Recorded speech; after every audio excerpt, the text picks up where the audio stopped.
I want to answer a question that I think is bothering all of us.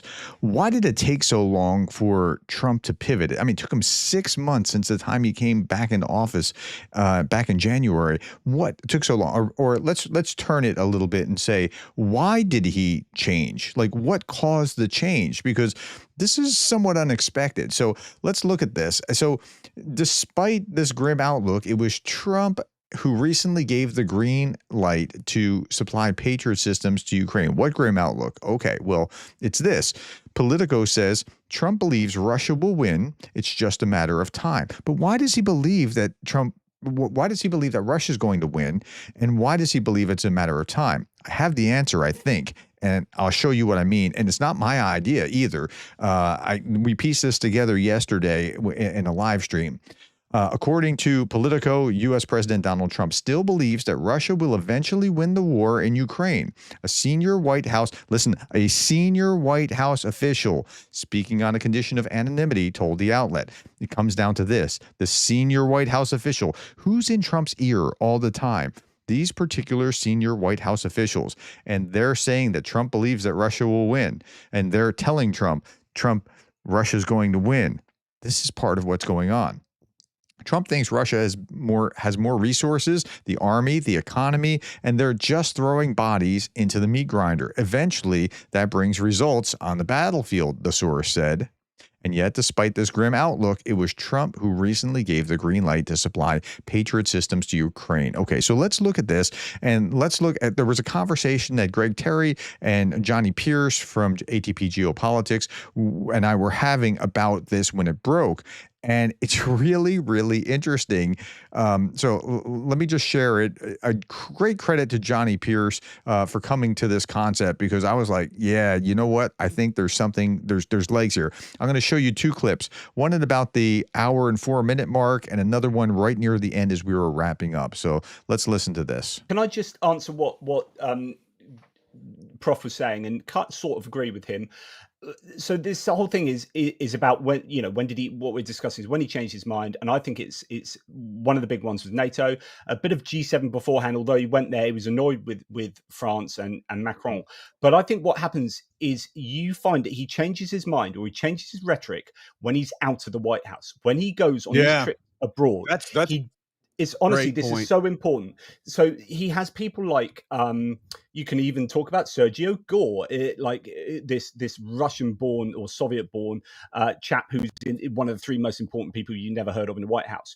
You've got Stephen Miller. You've got these people who whisper stuff into his ear consistently when he's in the White House. And unfortunately, he spends an awful lot of time in the White House and Mar-a-Lago, and not enough time actually abroad out of that. When he went to the Vatican and spoke one-on-one with Zelensky, he changed his rhetoric. When he went to NATO and he's speaking to people and seeing the seriousness of these people, oh, this is what international geopolitics, this is what running a country is like. Okay, I'm just back in my cabinet where everyone just congratulates me and claps me and says how wonderful I am at all times, whereas these people are getting on and worrying about other things, and he gets a different appraisal of what actually politics is all about.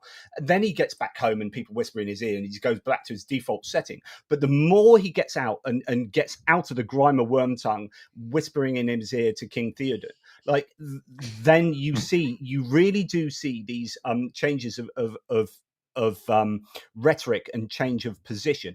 That's what you saw at NATO, and I think you're seeing that when there are other people in his ear, like Mark Rutte, I think has been really important here.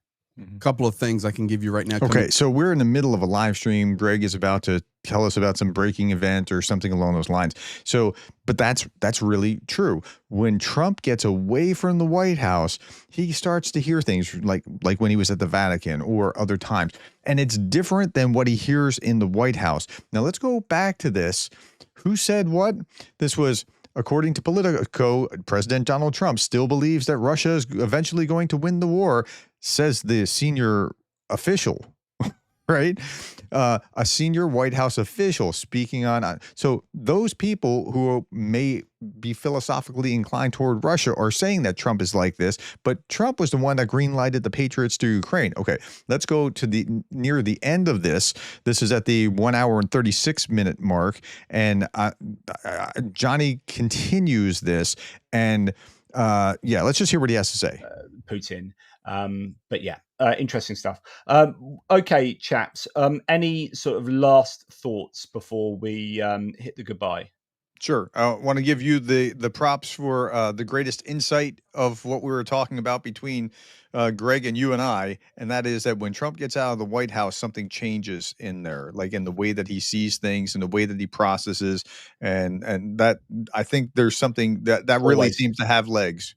Yeah, definitely. I'm a big on that. I think that is so important to understanding Trump. He is because and why. And sorry, like to go on, but why Trump changes all the time is because he doesn't have any fundamental ideology. Because Now, I've said that. That's what I mean by having no internal compass, and he can zig or he can zag because that fundamental ideology isn't there, like it is with me or like it is with Johnny on the left, right? I mean, we both see things in a particular way, and we're going to be consistent in that. he doesn't have a great knowledge of the things he needs to know stuff about. And so actually he's fairly vacuous. And Now, I know I'm not sure that he's vacuous, but he may not know what he thinks, what we think he needs to know. And that's no, it's common in even in business, right? If you come into a new business and you don't know what's going on in the business, you might be tempted to hire an outside consultant to tell you what to do, and then you lean very heavily on them. He's leaning very heavily on his staff, those that are surrounding him, those are closest to him, these officials in the White House. Yeah, they're influencing him extraordinarily well. that means he has a I mean, in a bad way. recency bias where the last person that speaks to him is what he regurgitates. And if he's surrounding himself by his own minions in the White House in Mar-a-Lago, then the last thing he says is a thing that he's regurgitating from those people. So his ideology is a Project 2025 ideology of the people around him. When he gets out of that and those people are still in the White House in Mar-a-Lago and he goes on some jolly to a NATO summit, then the people around him are completely different. And then he's looking at these other people and he's understanding the dynamics of global geopolitics, and he's listening to people who aren't whispering in his ear, that just telling him how he is. And then he's like, oh, that's amazing. And then that's his recency bias. He comes back and says some things which are good for a couple of days, but then he sinks back into that default. So because those same officials are whispering in his ear. I mean, not going, but you know you understand what I'm saying. Those officials are influencing him a particular direction. because he doesn't have the core knowledge to kind of have any foundation to more complex viewpoints on things, he is just kind of like, So I'm not sure about that, but he trusts these people to guide him the right direction. And I think his advisors are the problem. His advisors that he has around him in the White House are largely the problem. very vulnerable to just what is drifting around his head from what people are saying. So I And think I would- personnel is policy for sure. And that's what effect is being, sorry, Greg, didn't mean to cut you off there, played out. And they freaking know that, right? So sorry, I keep talking too much, but when you look at these three people who are most important to him, it is Sergio Gore or Sergei Gorkovsky, who is of Soviet. He was born in Uzbekistan, I think, but he's of Soviet descent. His job is employing 4,000 people in the White House and around him. So he is massively important for getting the people whose ideology aligns to Gore and Project 2025 around Trump. Then you've got a guy called, what's his name, Mike Schaff or something like that. He is responsible for giving Trump all of the excerpts from news articles and the information that Trump had. So Trump doesn't go and read articles. He doesn't go and watch documentaries. He doesn't, he's fed stuff. And that's the guy that feeds him the stuff.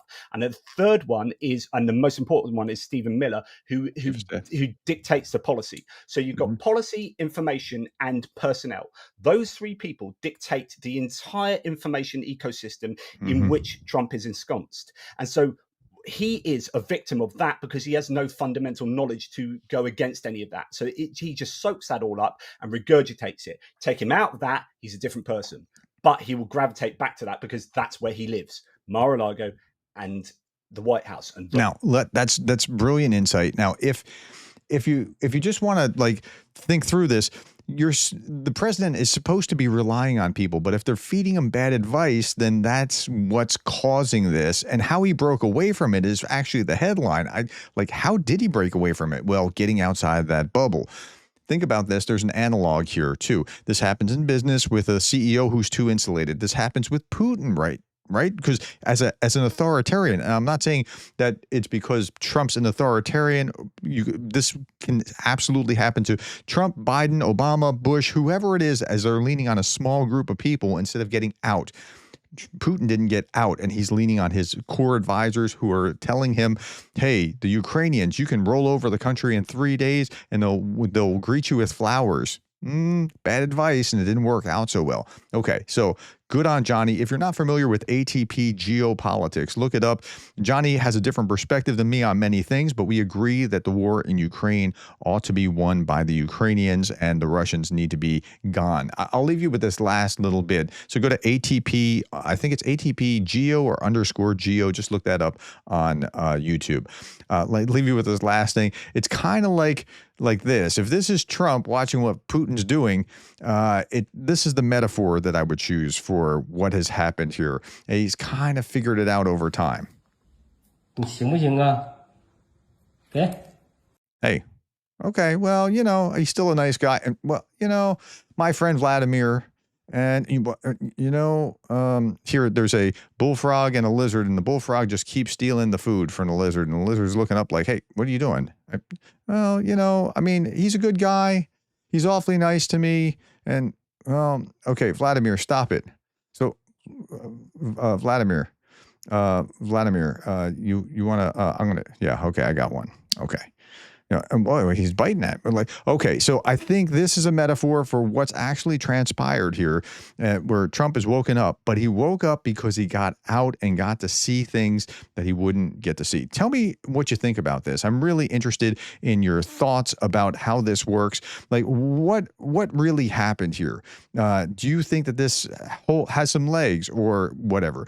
Thank you for the time, the likes, the shares, and the subscribes. And thank you for being the kind of person that cares about Ukraine.